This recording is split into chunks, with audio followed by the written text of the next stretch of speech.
Hello दोस्तों, स्वागत है आप सभी का MB स्टेनो में। आज हम रामधारी की प्रतिलेखन संख्या 29 करेंगे। कॉपी पेन रेडी रखिए। डिक्टेशन 5 सेकंड में स्टार्ट होगी।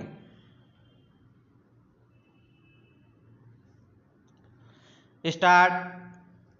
महोदय, मैं दिल्ली के संबंध में भी कुछ कहना चाहता हूँ।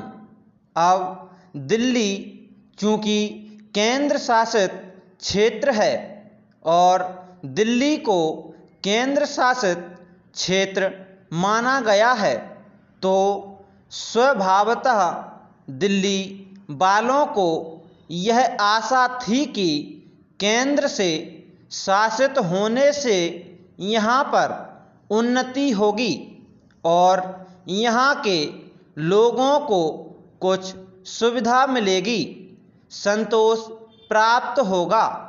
किंतु मैं यह देख रहा हूँ और लोगों में भी यह भावना बढ़ती जा रही है कि जब से यह केंद्र शासित क्षेत्र हुआ है, तब से शासन में निरंकुशता आने लगी है और लोगों की ओर कम ध्यान दिया जाने लगा है।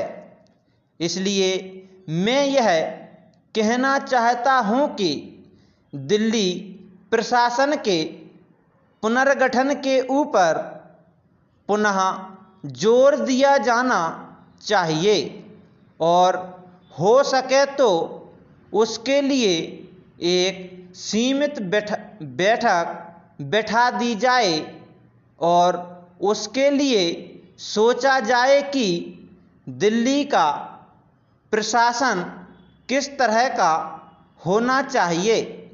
मैं चाहता हूँ दिल्ली के प्रशासन के संबंध में आप विचार करें। Para change.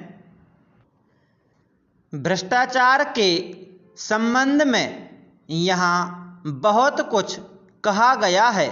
मैं पुनः उसको दोहराना नहीं चाहता, किंतु इतना अवश्य कहना चाहता हूँ कि आज देश में जनता का जो नैतिक स्तर है वह दिन प्रतिदिन गिरता जा रहा है। सरकार को यह सोचना चाहिए कि उनका वह नैतिक स्तर किस प्रकार उठाया जाए और किस तरह से लोगों की भावनाएं बदली जाएं, किस तरह से लोगों में अनुशासन रह सके। इसके लिए सोचना अत्यंत आवश्यक है।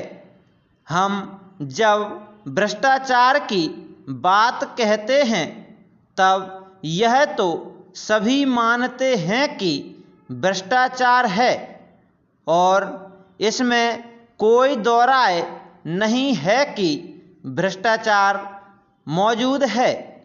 छोटे से अधिकारी से लेकर बड़े अधिकारी तक यह फैला हुआ है।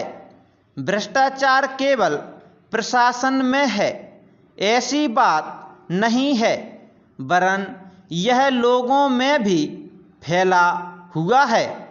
जब करों की अदायगी का प्रश्न आता है तब लोग दो दो खाते बना लेते हैं और आयकर की चोरी करने का प्रयत्न करते हैं और कर से बचने के लिए भ्रष्टाचार करते हैं। जैसे बगैर दोनों हाथ के ताली नहीं बज सकती, ठीक वही बात भ्रष्टाचार के संबंध में लागू होती है। भ्रष्टाचार के निवारण के लिए जितना अधिकारियों का कर्तव्य है, उतना ही कर्तव्य जनता का है। अधिकारियों को तो सतर्क रहना ही चाहिए, क्योंकि यह जो संसद है वह कानून बनाकर उनके हाथ में दे देती है, उसका कार्यान्वयन करने के लिए जनता और नौकरशाही को सहयोग से कार्य करना चाहिए। Full stop.